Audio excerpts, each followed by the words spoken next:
Hi friends, today's project is all about the Nutcracker, one of the most beautiful Christmas fairy tales of all times. To create this card, I'll be using the products from the latest Nutcracker collection by Paper Discovery. So to begin with, I have created a top folding card base out of white cardstock. I'm also going to need the panel, which is the same size. I'm going with an A2 size here, 4 1/4 by 5 1/2 inches. To create my background, I'm going to use this small die, which is the Nutcracker figure.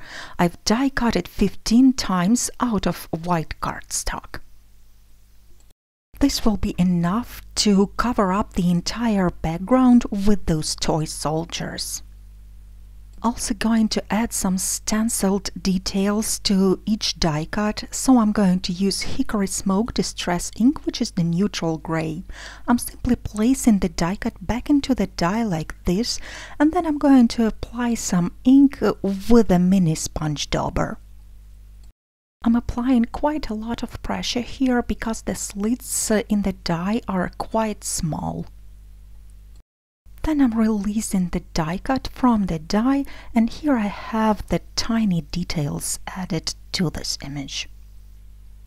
The smallest detail here is the eyes, so sometimes it might happen that the ink doesn't get quite through, so I'm simply using a thin tip of the marker to place 2 dots for the eyes. Next, I'm going to position the white die cuts onto my light gray panel until I fill in the entire background. I've made more die cuts than I need, but as I mentioned, for an A2 card, 15 is just the right number. And as always, the tools and supplies that I'm using are listed down below in the description as well as on my blog.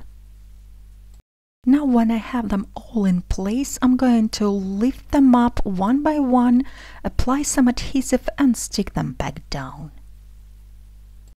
Using small die cuts for background is quite a nice way to add both color and texture. I'm using the scissors to trim down the die cuts that are hanging off the edge of the project, and then I'm using the cut-offs to fill in the remaining spaces. Now my background is completely finished, and all I have to do is to add my focal image. But before I do that, I'm going to attach my background to the card base. So I'm applying some double-sided tape at the wrong side, and I'm pressing it onto the card base. For my focal image, I have chosen that point set image from the Nutcracker stamp set, and I'm going to stamp them on a piece of vellum using VersaMark ink. And then I'm going to apply some white embossing powder. Then of course I'm going to heat set the image, and then I will be proceeding with the coloring. To color my ballet shoes, I'll be using Spun Sugar Distress marker. Since this is the water-based marker, I'm coloring my image at the front side. If you prefer to use alcohol markers, it's better to color them from the back. This way you won't color the embossed outline.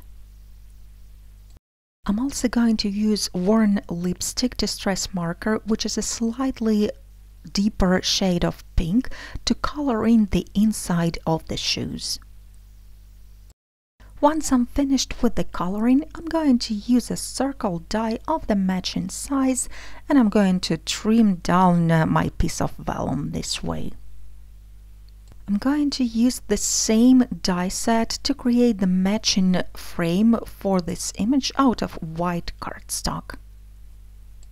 Now I just have to apply some glue onto my vellum background, and then I'm going to attach the white outline.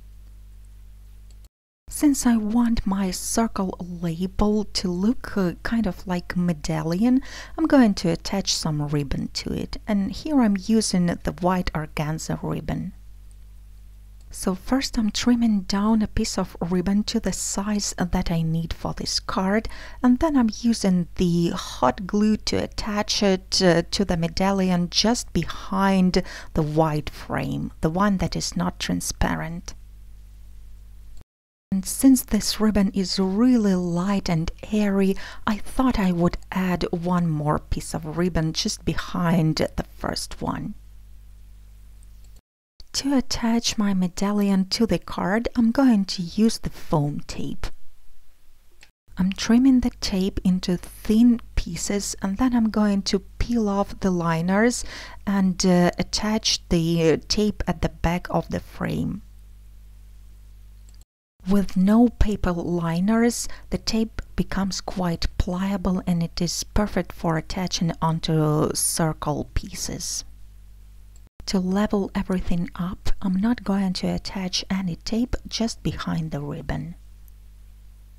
Once the tape is attached, I'm simply sticking down my medallion onto the card, and now I can call my project done.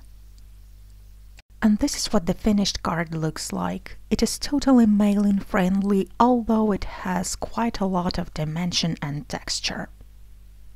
And of course it can be used not only for Christmas but all year round.